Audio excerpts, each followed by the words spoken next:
네, 안녕하세요. 데이업의 이경민입니다. 오늘은 사조 시프트, 지난번에는 안 좋았던 얘기만 했던 것 같아서 사조 시프트에 떠오르는 효자 품목이 있다고 하는데 그 품목이 어떤 건지 한번 살펴보면서 이 효자 품목의 시장성까지 같이 한번 살펴보도록. 네, 예상하셨던 그 품목이 맞습니다. 김입니다.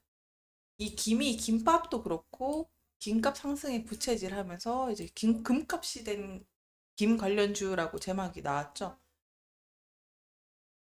이 김 물가가요, 지금 폭등을 하고 있는데요. 통계청 국가 포털 사이트에 따르면은 김 물가가 지난해 같은 달보다 17.8%나 올랐고, 이게 18년 이후에 6년 4개월 만에 가장 큰 수치라고 합니다.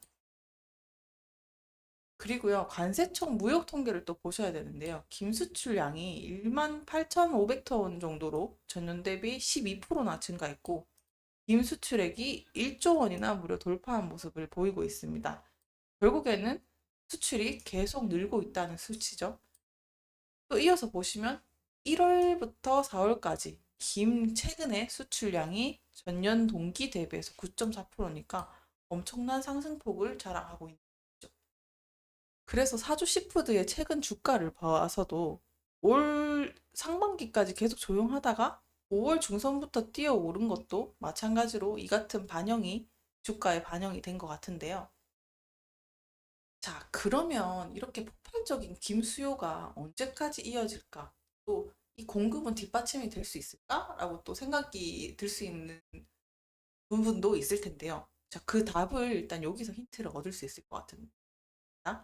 정부가요, 양식업 시행령을 개정을 하면서 결국에는 양식, 양식량을 늘리고 김을 많이 생산할 수 있을 걸로 보이는데요. 이유는 수심이 35m 이상, 외해에서도 양식을 허용할 것으로 보입니다. 자, 이 규모는요, 내해 자그마치 축구장이 3,800개에 달하는, 그러니까 2,700헥타르나 확대된다는 소식이죠. 엄청난 공급량이죠. 그렇게 되면서 정부가 하는 뒷걸음, 보조도 엄청난 걸로 이제 보여집니다.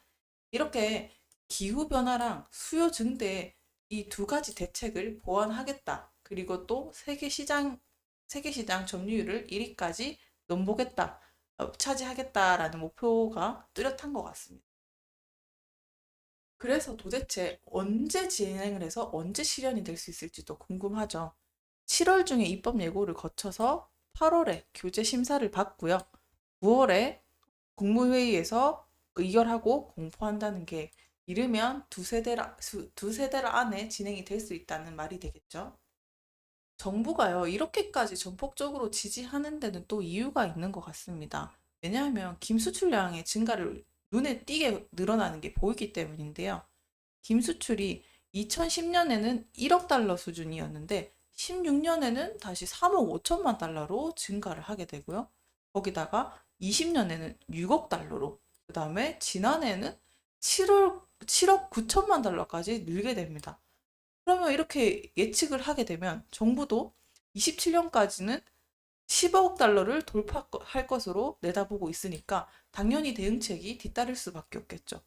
그래프를 보셔도 김 수출액이 기하급수적으로 좋은 흐름세로 상승하고 있는 게 보이죠. 그리고 참고하셔야 될 게 김은 기후의 변화에도 많은 영향을 받습니다. 기후 변화에 따라서 지난해 김 재고량이 작년보다 40% 넘게 가격이 상승을 했습니다. 따라서 기후 변화에 대응을 해서 생산량도 줄 수 있으니 정부에서는 품종을 다각화해서 개발을 하려고 하는데요. 이렇게 고수온에도 견딜 수 있고 질병에 강한 종자 개발을 통해서 빨리빨리 서두르겠다라는 의사를 또 표시하기도 했습니다. 지금까지 사조 시프트의 효자 품목으로 떠오르고 있는 김이 정부에서도 이 생산량이 증가될 것을 대비해서 전폭적으로 지원 대책에 나서는 것도 봤는데요. 그러면 이 김 수출 산업이 언제까지, 그 다음에 산업 사이클상 어디에 와 있는지도 보면서 투자를 하시는 게 들어갈 시기와 나올 시기도 참고하시는데 고려가 될 텐데요. 그래서 제가 준비했던 게 지금 김 산업이 어디쯤 와 있을까라는 카테고리에서 4단계의 관점에서 한번 살펴보시길 바랍니다. 우선 초기 단계가 있는데요. 김이 원래는 인지도가 별로 없을 때가 있었잖아요. 시장 개척이 한참 이루어지는 그 단계. 그 단계를 이제 초기 단계라고 하고, 그 다음에 성장 단계로 넘어왔을 때 인지도가 서서히 올라가게 되면서 외국인들의 수요가 조금 많아지기 시작하죠. 익숙한 그 단계가 맞습니다. 김밥이나 지금 효자 품목으로 떠오르는 김이 지금 수요가 빠르게 증가되고 있는 지금 이 시점이 되겠죠.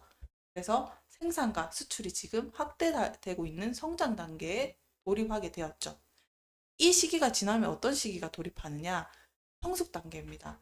성숙 단계에 넘어오게 되면 이제 살 만큼 산 사람들이 사고 이제 수요도 증가율이 주춤주춤 둔화되는 추세로 진입을 하게 됩니다. 그러면서 경쟁자들을 사라지게 되고 또 내부 안에서 그 안에서 또 치열한 과정을 그리게 되는데요. 한편으로는 또 많이 추려지는 경쟁자들 사이에서 안정화되는 단계라고도 볼 수 있겠죠. 이 시기가 지나게 되면요. 포화 단계로 접어들게 되는데 이 시기에는 진짜 정말 시장이 정체되는 단계, 약간 빠지는 단계, 감소하는 단계로 생각을 하시면 됩니다.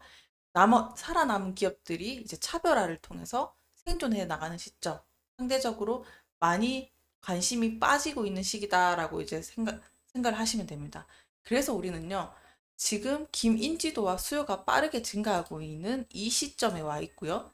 한편으로는 이제 성숙의 단계로 접어드는 단계다. 이 사이라고 생각을 하시면 될 것 같아요. 자, 마지막으로 그래서 김이 왜 이렇게 인기가 있을까? 그리고 왜 떴을까도 생각을 해봐야 되겠죠. 그래서 얼마나 오래 갈 수 있는 건지도 유추를 해볼 수 있겠죠. 한국인의 소울푸드 김이 왜 이렇게까지 인기를 끌까요? 바로 이제 미국 내에서도 웰빙 문화가 확산이 되면서 슈퍼푸드에 대한 관심이 커졌고 인식 변화가 제고되기 시작을 한 겁니다. 구운 김 스낵을 판매하기 시작하면서 상품화가 됐고요. 이제 지구를 위해서 해조류를 요리하는 한국이라는 제목에서도 프랑스 일간지에서도 이런 관심을 모으게 되는데요. 결국에는 이 조미 김 자체로 하나의 식품인데다가 어떤 음식과도 어울리는 최적의 조합. 그러니까 건강에 좋으면서도 어떤 음식이라도 어울리니까 당연히 수요가 많아질 수밖에 없다라고 또 생각이 들 수 있겠죠. 자, 따라서요.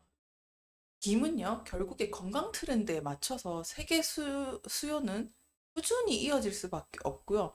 거기다가 인구가 증가되는 지금 동향으로 봐서는 수요와 공급이 꾸준히 늘어날 것으로 이제 예상이 됩니다.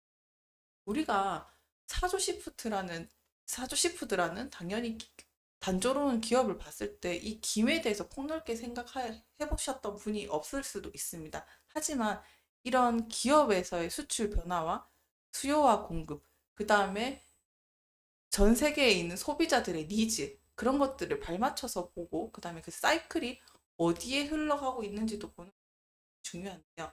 오늘은 넓은 관점으로 이런 기업 분석에 도움되는 시간이 되셨길 바라겠습니다. 감사합니다.